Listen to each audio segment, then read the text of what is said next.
It's Great Day Houston. Yeah, oh yeah! You aren't watching just any show. That's right. Just right, al dente. From celebrities, food, fashion, health, and more. You've got to change your lifestyle. Exactly. Wake up with your morning cup of fun with your host, Deborah Duncan. Great Day starts now.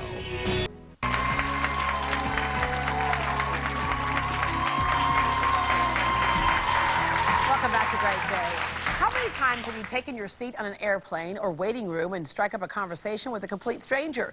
You may not be aware of it, but that incidental meeting could have changed someone else's life forever.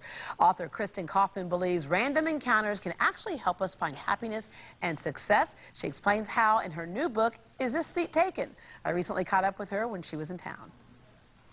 It's so funny in this electronic time how all of us can be together, but we're all busy. We're all not with each other. Yes. So how did you come up with this whole idea of, is this seat taken? Right. Well, you know, it's been funny. I have been a corporate executive my entire career, and I travel a lot, just as I'm sure you do. And when I would go to these foreign countries and I would meet these people, whether they be people sitting to me on the airplane or the bartenders in the Admiral's Club or wherever, I would meet these random people that I don't believe were random at all. Yeah. I don't believe incidental meetings are incidental. There are no accidents. So these people crossed my path for a reason, and I wanted to actually capture the wisdom that they bestowed upon me and give them a voice. Yeah. And so what this book is, it's about 25 stories, about 25 people that touched my life in very significant ways in what seemingly were very insignificant moments. Yeah, and it's funny because Right? we always think the people who really touch your life are the people who are part of your life on a daily basis. Yes. Your parents, your family, your close friends. Yes. But these people can leave you with something to think about. You may not ever see them again. Yes. But something that changes the direction of your life. Give us an example of one of those stories where you wonder whatever happened to that person, but you know how they changed you. Right. Well, one story, it's a little bit sad, but it was a story about a little girl named Kristin. Since my name is Kristin, that was a connection. And it was when I was volunteering actually at the Ronald McDonald House. And this little 12-year-old had brain cancer. And I was volunteering and frankly did not have the time to have a conversation with, but made the time. 10 little minutes where I spent time with Kristin.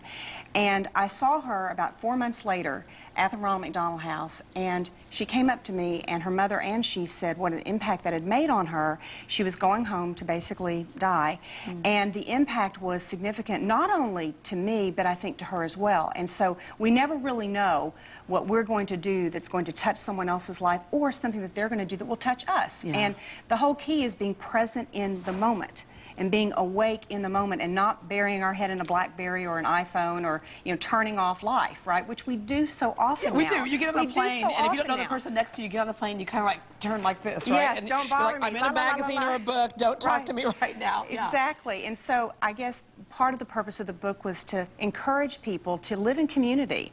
I mean, unless we're living in a cave, we're all going to touch people every moment of our lives and be awake to what is that person bringing to my life or could bring to my life if I were just awake enough to be, you know, in the moment. Right, right. That's the gig. And we all That's the have gig. those stories where you can think back to there was somebody, right? I was in the airport one day trying to get to my sister-in-law's wedding, and they kept delaying the planes because the weather was bad. And I sat down, and this young man walked over, and he's probably about 12 at the time. He Yes. goes, well, you want to be my airport buddy? Because we're all going to be stuck here. And we Yes. sat and we talked forever. Yes.